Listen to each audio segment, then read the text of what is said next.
En los escritos que se han generado a lo largo de la historia, llama la atención el hecho de que se mencione y se describa muy poco a los niños, demostrando en ello las intervenciones mínimas, modestas y anónimas que se hacían en relación a él.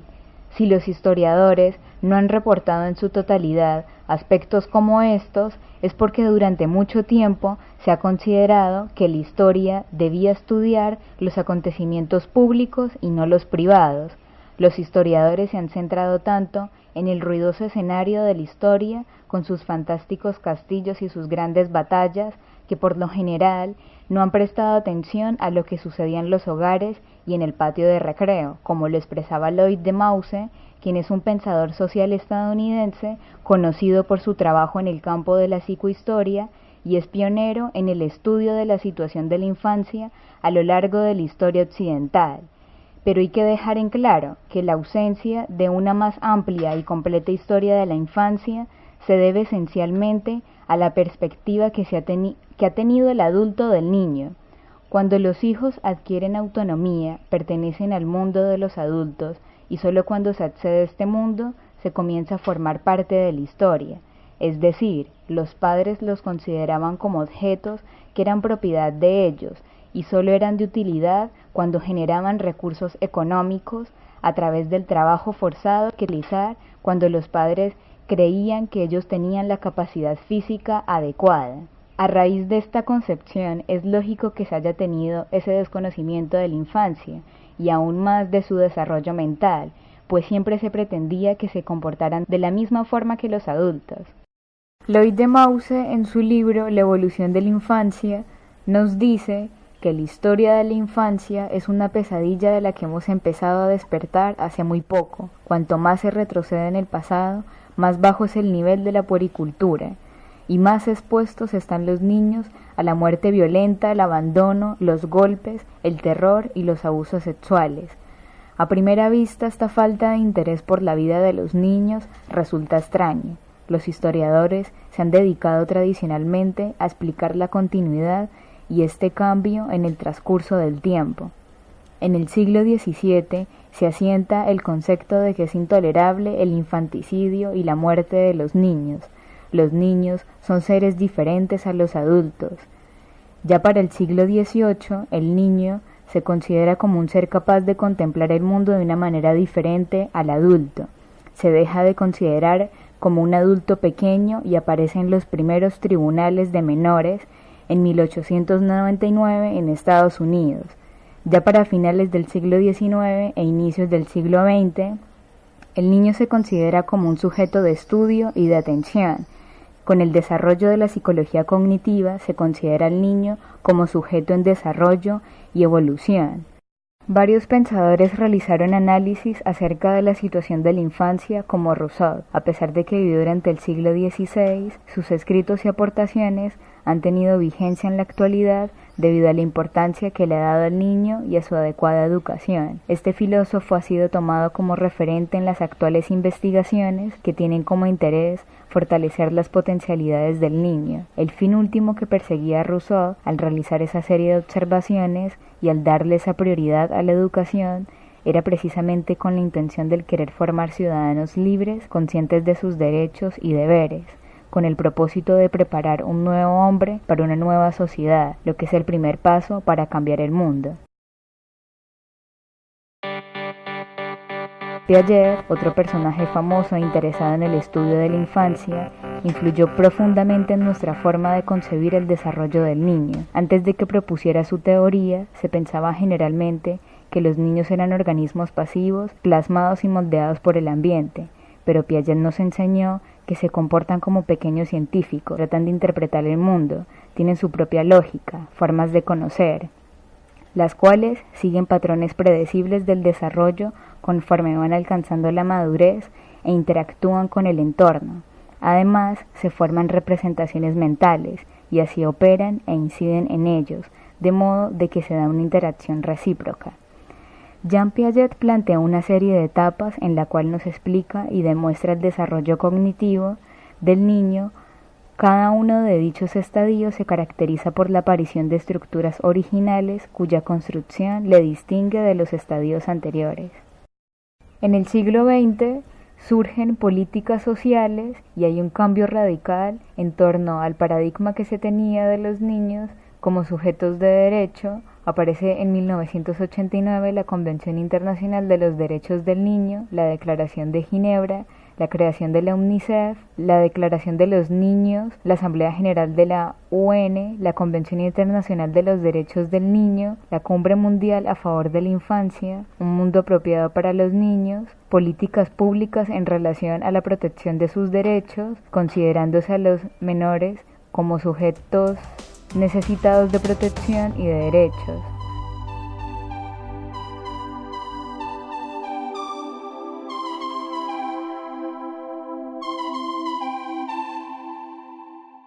La etapa sensoriomotora es la etapa de la vida que comienza desde el nacimiento hasta aproximadamente 1 año y medio o 2 años.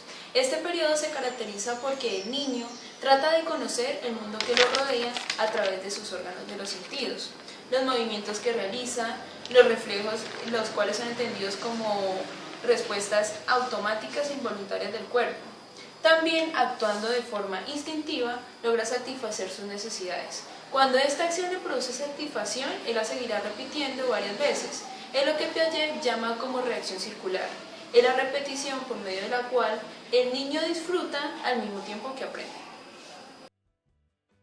En cuanto a la etapa preoperacional, se desarrolla entre los 2 y los 7 años de vida. En este estadio, el niño empieza a consolidar su lenguaje y adquiere un progresivo conocimiento de los sonidos que escucha, y comprende que a través de ellos puede expresar sus deseos. El primero repite con placer sus propias vocalizaciones, luego imita ruidos, sonidos y palabras que oye. En cuanto a la etapa preoperacional, se desarrolla entre los 2 y los 7 años de vida. En este estadio, el niño empieza a consolidar su lenguaje y adquiere un progresivo conocimiento de los sonidos que escucha, y comprende que a través de ellos puede expresar sus deseos. El primero repite con placer sus propias vocalizaciones, luego imita ruidos, sonidos y palabras que oye de su medio ambiente, pero estas expresiones son imprecisas e inadecuadas, por lo que no pueden considerarse aún como operaciones. A partir de las normas dadas por los adultos, suele juzgar el comportamiento como bueno o como malo. En cuanto al pensamiento, el niño representa mentalmente lo que le rodea y lo reemplaza por símbolos y signos. En cuanto a la etapa de las operaciones concretas, se extiende desde los 7 a los 11 años de vida. Las operaciones concretas se refieren a la utilización de símbolos para la resolución de problemas. En esta etapa se desarrolla la capacidad de reversibilidad, es decir, se sabe que las formas de los materiales pueden cambiar. En el estadio de las operaciones concretas, el niño está intelectualmente capacitado para comprender cantidades numéricas.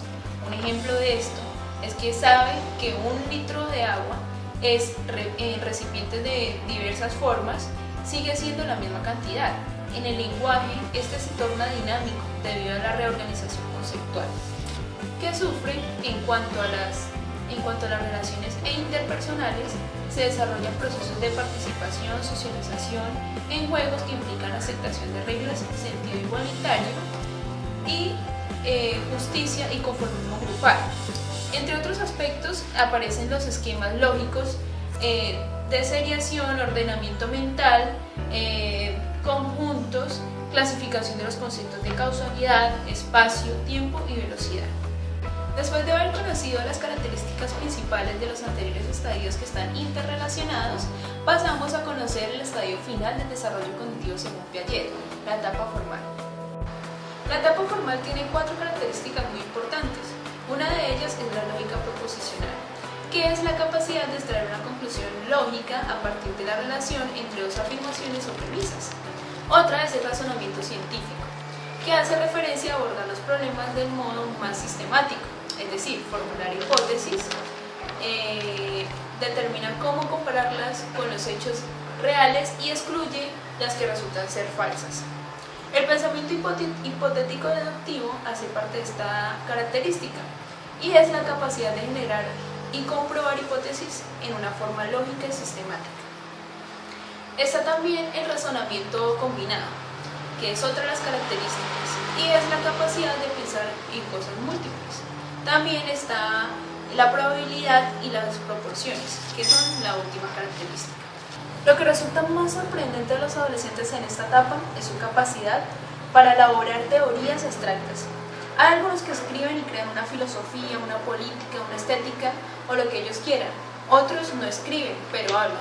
La mayoría de ellos incluso hablan muy poco de sus propias producciones y se limitan a rumirlas de forma íntima y secreta.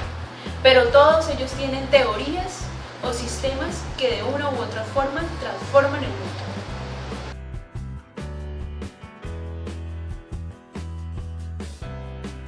Nos encontramos con Juan David. Juan David tiene 16 años. Vamos a realizar el siguiente ejercicio en el cual evidenciaremos las características de la etapa formal. Este ejercicio consiste en el problema del barquero. El barquero tiene 3 pertenencias: la cabra, el lobo y la berza.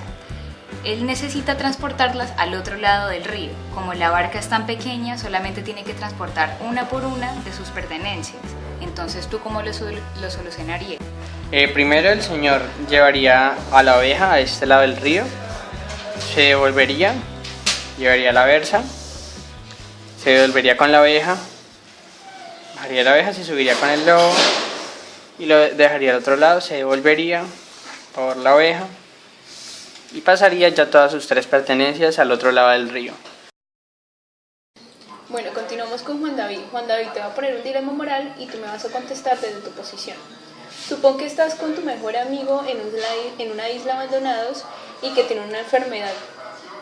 Y a esa enfermedad solamente existe una cura. Ahora supón que esa cura existe, pero solamente existe una sola dosis. ¿Qué harías? ¿Te la tomarías tú o salvarías a tu amigo?